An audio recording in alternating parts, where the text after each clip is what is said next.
Welcome back, Inspiration Igniters. This week I have a very special guest. She's one of our Collaboration Magic partners, and that is Jennifer Cahill. She is the founder of the Jen Hill Tribe, aka the Love Club. Love that. We need more love in the world.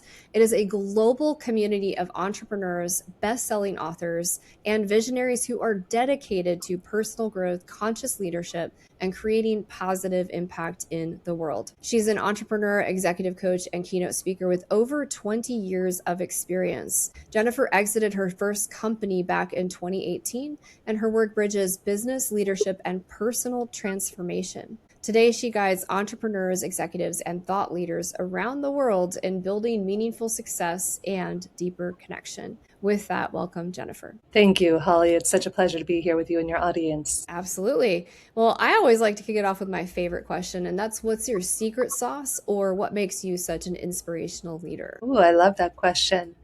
I think my secret sauce is understanding how humans connect and be able to teach that and teach others how to create a deep, intimate relationship with what I call the golden triangle of connection. Connection to self allows for connection to others, which allows for connection to purpose at the top of the triangle. And so that's my goal. As people often call me, I love my moniker, which is the fairy godmother of human connection. And I love getting to travel the world and just miraculously connect amazing humans. And y'all, she is the fairy godmother of human connection.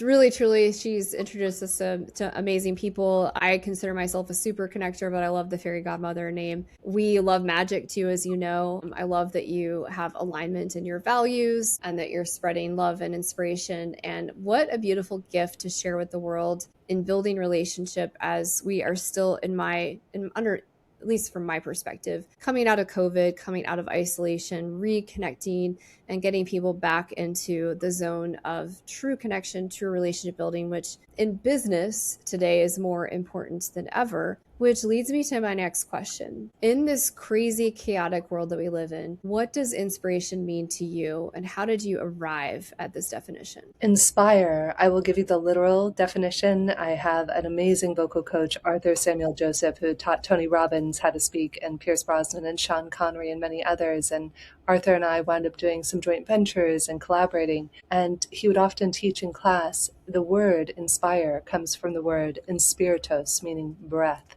if I'm remembering this correctly. And so I think it's to breathe, to inspire, to evoke something. And I think if I were to drop in, to inspire is to evoke light in another person. So I'm going to play with what Arthur says and then kind of put my own twist on it. I love that because there's so many different ways we can define inspiration. We can look at what inspires us personally. We can look at what's inspirational. We can look at inspired settings, inspired themes, inspired energies. But what I love most about what you shared is not just about inspiring yourself, but then being the light for somebody else. And one of the gifts that I have and that I share out is allowing others to borrow belief and borrow inspiration in an area that they can't quite see. It's that blind spot of their superpower ability, and they can't quite like trust that yet. And so what I love about your definition is evoking that light and that positivity and that love in others, which is really necessary today. That's amazing. I love it. And I might be totally wrong because as I think about it, neshama also means breath, but I want to say inspirito means breath. So please comment in the chat below. Would love to hear your feedback. I know I'm going to be Googling that after the show to see what the actual definition is. A friend of mine in Miami and I text each other bizarre words that you might not actually know. Inspire is a much easier one, but it's always interesting because I love words and etymology of words and where they come from. Somebody else has actually given that definition previously from looking up the definition, so I'm pretty sure that is spot on. Okay. Might be it's definitely aligned. Yeah, it's definitely aligned to breath and breathing. And also, if you really think about it, if for us to inspire ourselves to be inspired and to borrow and shine light on others, if we're not breathing and we're not present, we certainly can't actually tune into, and offer that. And so regardless of if the definition is accurate, I think it's a beautiful way to look at inspiration, from breathing and putting your own air mask on, getting your fill of inspiration, and then sharing that out for others to also find their inspiration, which aligns to your community and your tribal vibe, which is perfect. And so, kind of on that topic, Jennifer, I'd love to hear, how do you define peak performance today, given what you're doing in business and in your community? For me, peak performance, now many of you may laugh about this. I have done the whole business Barbie thing. I've exited a company. I've done all of that. But now I would define peak performance quite differently than how I might have a decade ago or 20 years ago. It's not about how much money is in your bank account. For me, it's about how many lives I touched and left better than the day before. So one of my morning prayers and affirmations, and I'll share with you a little later how you can get a list of my top 21 affirmations I use every morning, is I say, universe, let me leave every person better than I find them. Allow me to be an instrument of good in the world that activates sparks of light in the souls of anybody who hears the words that I speak or the actions that I take that impact them. And so that's really it, is allow me to be a conduit of good in the world.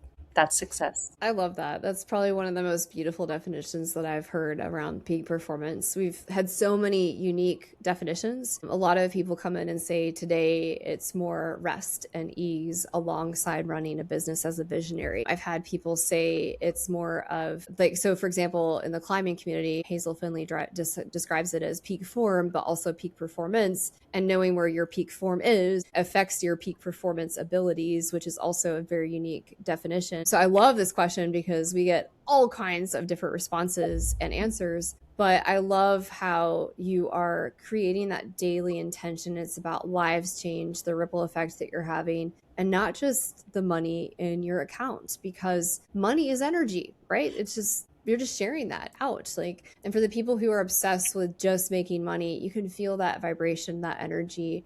And that's less than the work that we're doing. That's less than the listeners that we have on this platform. The people we are working with are the change makers, the light warriors, the heart-centered folks who are here to make the world a better place. 100%. In Kabbalah, which is one of the many spiritual traditions I study, they say that there's two types of desire: to desire to receive for the self alone, and to desire to receive for the sake of sharing. And so I think if one can aim one's life towards desiring for the sake of sharing, to receive for the sake of sharing, it's like an infinity loop. It's like no matter how much you give, more just keeps coming back. I was working with a client earlier today on this, and we were talking about how she had one of her better months in the last several months. And she's just been putting energy out there and giving, and then putting energy out there and giving. And energy has to come back around. So if we put good out there, it has to come back. And conversely, if we put judgment, gossip, hatred, anger, vitriol out there, that too has to come back. It may take minutes, moments, days, weeks, years, but whenever it is, it does come back. And that's what a lot of us don't understand, the cause and effect of the universe, and why something painful happening today might not even be related to what happened yesterday or what happened 12 years ago. You don't know. And one of my favorite things about this, as I've studied this wisdom over the last 12, 15 years, is that if I am doing the work of self-development, of personal transformation, personal growth, that the window between cause and effect gets shorter to the extent that you've done personal development work. So let's say that I'm completely naive and I've never done any work. There's nothing wrong with that. We could all go our whole lives and never reflect, meditate, contemplate. There's nothing wrong with that, to be perfectly clear. In fact, you have much more bandwidth. So something happens and maybe you do something you might regret later.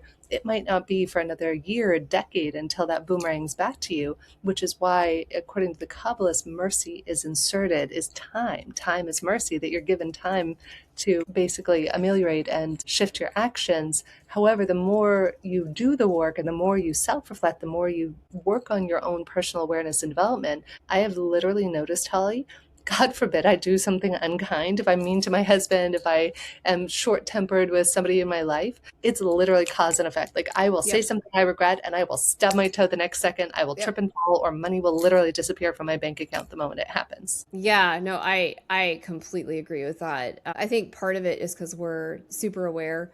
And also, like you just said, I haven't studied the Kabbalah specifically, but I love how you're describing that the time mercy is different when you're doing the work. Of course, to learn faster, you're going to have the effect faster, and we don't need as much mercy because you're doing the work to actually improve the thing, versus people who are less awake and less aware, where you're getting more of that time continuum to see if there are lessons that the universe can put on your road, your pathway to improve and shift that before there's like punishment or correction or whatever you want to call it. So that's interesting. And also shifts to my next question is, what are some of the challenges and obstacles that you faced along to today, getting to peak performance and how you define it today. And if there are any stories that would really resonate for our listeners, we'd love to hear them. Well, this is probably a helpful time to mention that I'm an asshole, or at least a recovering asshole.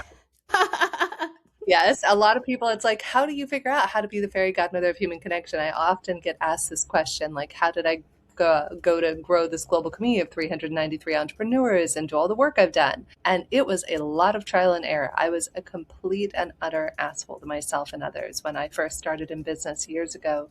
I was suicidal, bulimic, threw up 20 times a day for 10 years straight, was very unkind and punitive towards everyone in my life. Years later, I wound up hiring my first business coach who radically changed my life and is like, Jen, how about we don't send all caps emails to the team saying, are you all a bunch of fucking morons? Why are you not working harder, faster, smarter? That does not instill motivation and kindness and hard work in them. It actually does the opposite. I'm like, what do you mean? It's like a horse. You just like go like this. But I didn't know. I really, you don't know what you don't know, right? And I just thought, like, I'd watched The Devil Wears Prada, like many of us. I hear the second one is out, and that's who I had to emulate as a 20-something woman opening my first business. There weren't a lot of female entrepreneurs to look up to. In fact, I'm privileged to be part of a community where one of the women in the community was literally one of the first like 3 women to ever take a company to 100 million. She was personally mentored by Warren Buffett, and she was doing a training for some of us in the group last week. And I was sitting there going like, oh my God, I thought I had no mentors. This woman came like 15, 20 years before me and she had no mentors. She said I had like Barbara,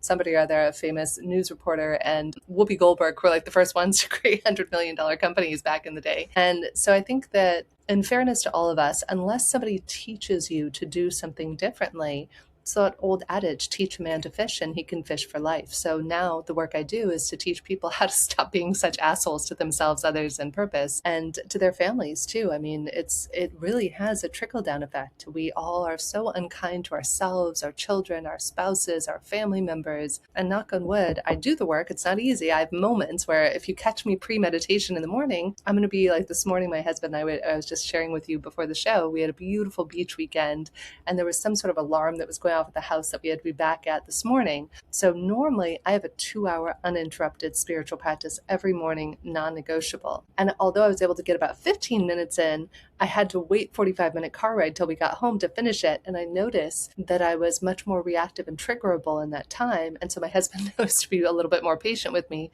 till I've given myself the bandwidth to be able to become responsive rather than reactive. Yeah, that morning routine, Jennifer, is so pivotal for those of us who are awake and doing the work daily. For me, my routine is very much about getting into my energy so that as an empath, when I have conversations and hold space physically, emotionally, spiritually for people, I'm not taking on their stuff. I can notice what's mine, what's theirs. I can be part of their energy, but like in a way that's not attaching or draining me in any way. So similar to what we were talking about, being that light and sharing that light in a way that's not emptying my cup, in a way that has that boomerang effect, like in a positive way, has been something that has been essential. And when I go through seasons where I'm traveling a lot and lose that practice, boy, the people around me can tell. And they're like, Holly, why don't you go over there and do your thing for a minute? Like, and then come back. So yes, I agree. Like when we're facing challenges or we're noticing we're being an asshole to ourselves, because guys, like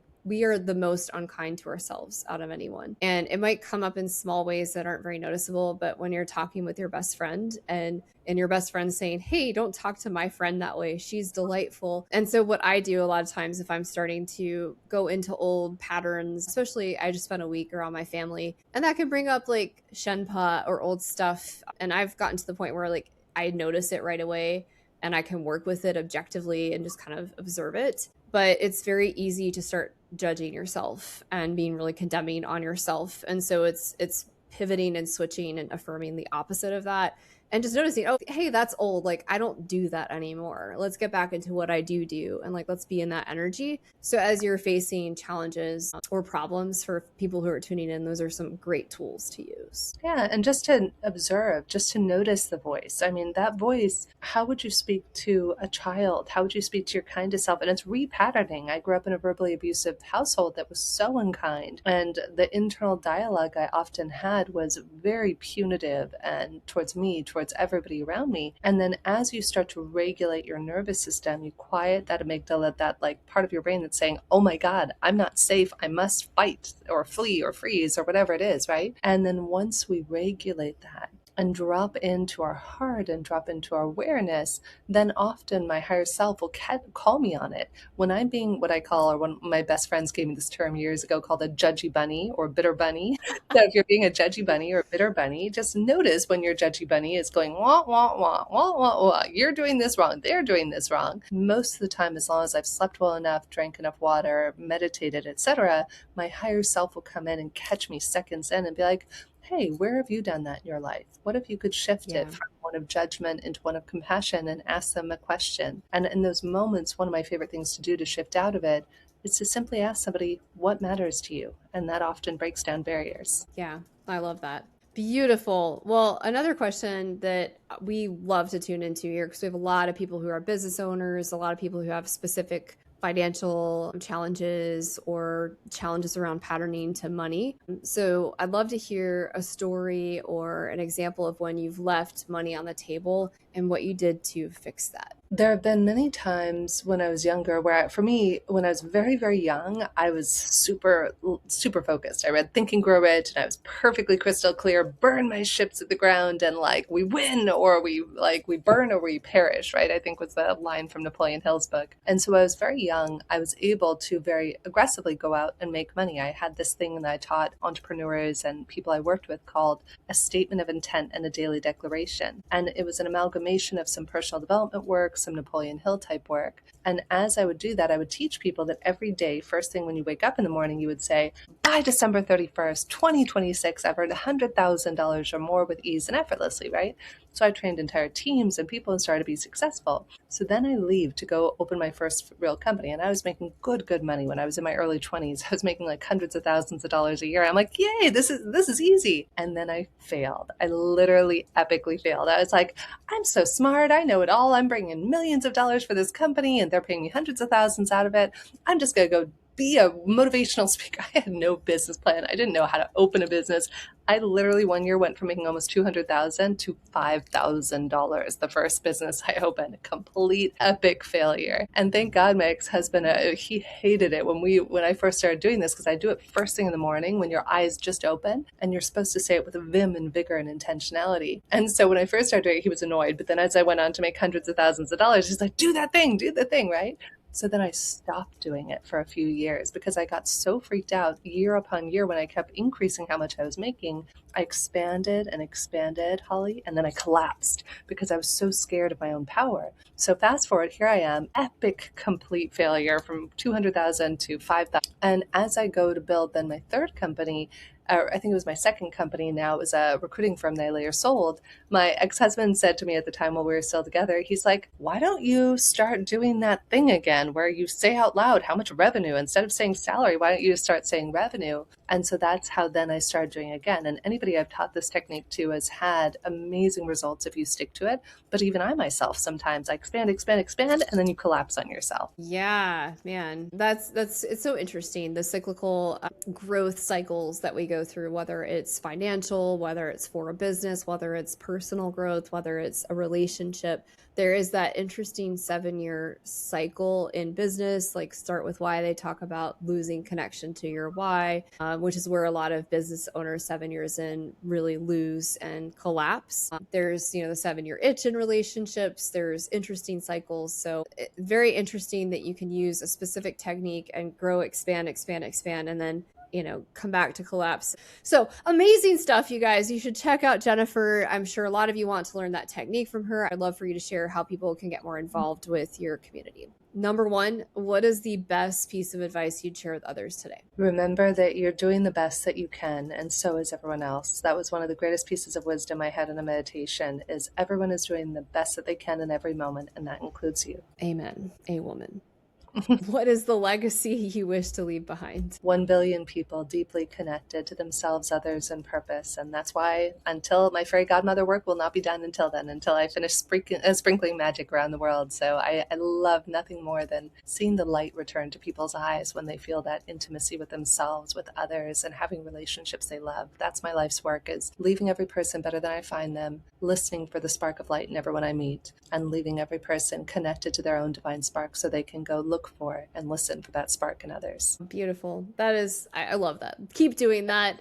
And I'll keep sending you connections because I Yes. love spreading magic. I'm all about the magic. Jennifer, please tell our listeners how they can connect with you, with your community. And I think you also have a free gift you want to share. Absolutely. So you can find the Jen Hill Tribe. Just go to Jen Hill, JenHill, tribe.com. If you Google Jen Hill, you'll also find information connected with me on socials that way. Most of my socials are at Jen Hill Speaker. And in terms of the gift, here, as I gave you a little taste of earlier, one of my favorite gifts to people is what I call my anti-asshole prayer. As a recovering asshole myself, if you want to zap, boom, boom, boom, all the assholes in your life, and poof, just have magical humans who surround you every day, which, knock on wood, I feel grateful to live that life, then you just say this every day. So if you go to antiassholeprayer.com, again, antiassholeprayer.com, you can go ahead and put in your email, and that'll give you access to not only that, but 21 of my favorite morning mantras that I use every day. Beautiful. What a great way to kick off the week. Obviously, when this drops, it will be middle of the week, but we are super excited for you to get rid of assholes in your life, to stop being an asshole to yourself, to have some really beautiful affirmations to help you shift when you're feeling challenged, when you're facing problems. If this was magical for you, like it was magical for Jennifer and I, please share it with somebody else. We want to hit those 1 billion people. And of course, on Inspiration Contagion, we want to be the light over the darkness. Thank you so much, Jennifer. Really appreciate you taking the time. Thank you, Holly. All right.